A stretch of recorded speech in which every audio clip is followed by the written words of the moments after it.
Hi guys, I recently went crabbing. It was messy and fun and I'm sharing a few tips.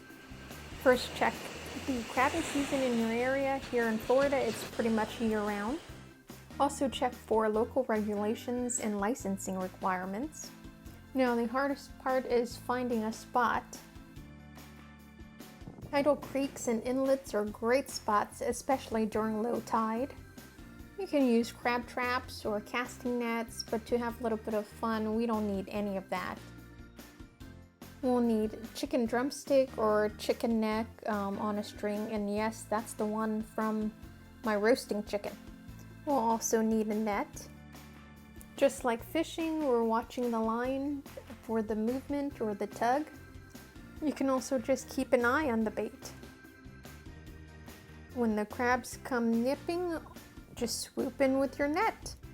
The most important thing is leaving all expectations at home and just trying to enjoy yourself and have fun. Enjoy! See you later!